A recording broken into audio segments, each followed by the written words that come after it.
Olá a todos! Hoje eu vou falar sobre souvenirs de viagem. Quando viajamos, muitos gostam de trazer uma lembrancinha do local visitado, seja para lembrar daquele local especificamente ou um momento, uma experiência vivida.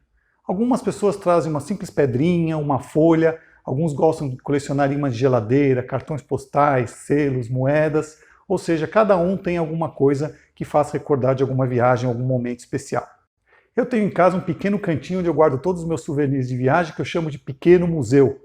E para esse vídeo eu selecionei este souvenir aqui, que é um pequeno dragãozinho da cidade de Ljubljana, na Eslovênia. Eu vou contar um pouquinho mais sobre a história desse dragão. E antes de eu falar do dragão, eu vou fazer uma breve introdução da Eslovênia, um país lindíssimo que fica na Europa e faz fronteira com a Itália, com a Áustria, com a Hungria e com a Croácia. É um país pequenino, ele tem pouco mais de 20 mil quilômetros quadrados, pouquinho menor do que o estado de Sergipe no Brasil. É muito jovem também, teve a sua independência da antiga Iugoslávia em 1991 e também muito pouco populoso, cerca de 2,1 milhões de habitantes em todo o país. Sua capital, Ljubljana, é uma cidadezinha pequenina, cerca de 270 mil habitantes, está localizada no centro do país e é uma cidade muito charmosa que vale a pena ser visitada. Como o objetivo não é falar especificamente sobre a Eslovênia, vamos então para o centro de Ljubljana, onde se encontra um castelo, uma fortaleza medieval construída no século XI. É nesta colina que morava o seu mais antigo e ilustre cidadão, o dragão de Ljubljana. Há várias lendas que relacionam o dragão com a história da cidade de Ljubljana. Uma delas, contada pelos guias locais, é que nessa colina habitava um dragão muito bravo e feroz que não gostava da presença humana no local. Então ele nunca permitiu que se formasse um povoamento naquela região. Passado alguns anos, esse dragão casa com uma dragoa, se apaixona, e desse relacionamento nasce um outro dragão que, diferente de seu pai, não puxou nada do seu pai, ele adorava os humanos e todas as formas de arte, especialmente a música e a poesia.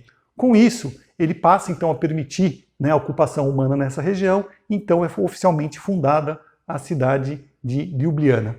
Para falar a verdade, eu não gosto muito, existe uma outra versão aí que eu acho mais interessante, que tem a ver com a mitologia grega, que conta a história de Jasão e os Argonautas. A história do Jasão tem várias versões, é uma história muito longa, muito complexa, mas eu vou trazer resumidamente para vocês. Jasão era filho do rei Esão, da cidade de Lóco, na Grécia, que teve o seu trono usurpado por seu tio Pélias, que expulsou Jasão ainda bem jovem sua mãe da cidade.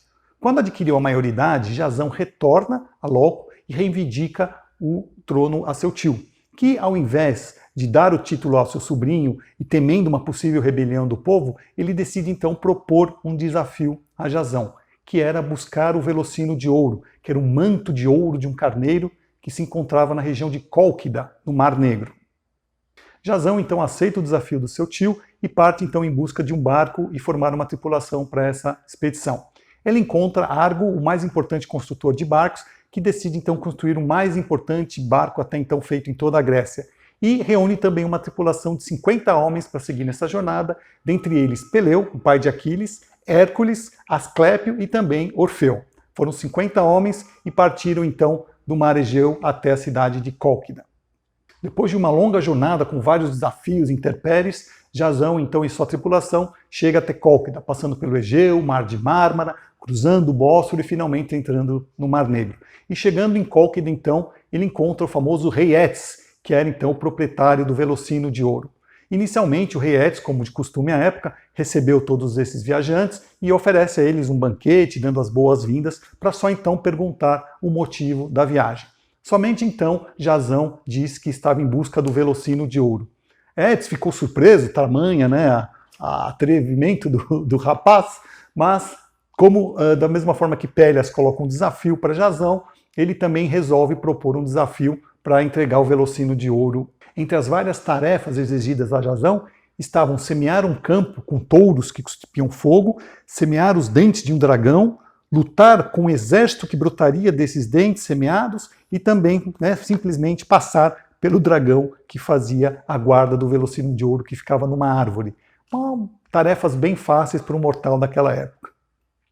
E nessa história aparece uma outra protagonista, que é uma figura muito importante na mitologia grega, que é Medeia, que é tida como uma bruxa, uma feiticeira, que era filha do rei Étis e se apaixona por Jasão e passa a ajudá-lo então a cumprir todas as tarefas impostas por seu pai. Então, graças a Medeia, Jazão finalmente consegue o Velocino de Ouro e foge, então, com parte da sua tripulação de volta a Logos. Tem várias histórias aí sobre como ele consegue conquistar, né, o Velocino, mas uma delas, que é bastante trágica, é que quando eles estão fugindo de Étis, né, depois que ele consegue pegar o Velocino, o rei Étis não decidiu justamente entregar o Velocino, mas conta a história que ela pega o irmão dela mais jovem e ela mata o irmão e ela corta partes do seu corpo e joga pelo caminho para que seu pai, então, em busca do filho, não pudesse alcançá-los. Então olha que história bastante, né, trágica essa história da fuga de Jazão e Medeia do rei Étis de Cólquida rumo à Grécia. E aí então começa uma nova epopeia, que é a viagem de retorno de Jazão. Só que dessa vez ele decide tomar um novo caminho para retornar a Logos, não mais passando pelo Bósforo, pelo Mar de Mármara, mas sim do Mar Negro entrando pelo Danúbio e dando toda a volta no continente até a Grécia. E nessa viagem de volta eles passam por várias situações, vários perigos, entre eles a passagem pela Ilha das Sereias, que tinha um canto muito belo que atraía os navegantes para a morte, mas graças a um de seus tripulantes famosos, Orfeu, que tinha o canto mais belo que o das sereias, acaba salvando toda a tripulação. Bem, então do Mar Negro, ao invés de descer pelo Bósforo, eles decidem pegar o Danúbio, e do Danúbio então pegam o rio Sava, e depois decidem então descansar aos pés de uma colina. E aí então a nossa história fica relacionada, o nosso souvenir, o dragão de Ljubljana, com a história de Jazão e Argonautas. Conta a lenda, então, que uma das noites, Jazão e a sua tripulação foi atacada pelo dragão e depois de uma brava luta ele consegue finalmente derrotar o dragão, se tornando assim o primeiro cidadão de Ljubljana. Então essa é a segunda versão, né, da história do dragão. Essa particularmente eu gosto mais, que relaciona o dragão com o nosso Jazão, que depois continua a sua viagem, né, ele, Medeia, vai até Locos, ele reivindica o trono do seu tio, depois ele vai a Corinto, casa com Medeia, e depois tem toda uma história trágica. Então quem tiver interesse em conhecer um pouco mais sobre a história mitológica, procurem aí Jazão e os Argonautas, ou então Jazão e Medeia, para que vocês consigam aprender um pouquinho mais dessa história interessantíssima. E hoje você pode encontrar o dragão em todas as partes da cidade da Ljubljana, na sua própria bandeira, nos gradis e principalmente numa famosa ponte que se encontra na cidade, a Ponte do Dragão, que tem aí 4 dragões esculpidos e dizem que um deles é justamente o dragão adormecido, que um dia pode despertar aí e voltar a reinar sobre aquela região, quem sabe. Enfim, é muito conhecimento, muita história para um simples souvenir. E você? Quais são os seus souvenirs de viagem? Quais são as suas lembranças de viagem? Espero que tenham gostado dessa história. Muito obrigado e até a próxima.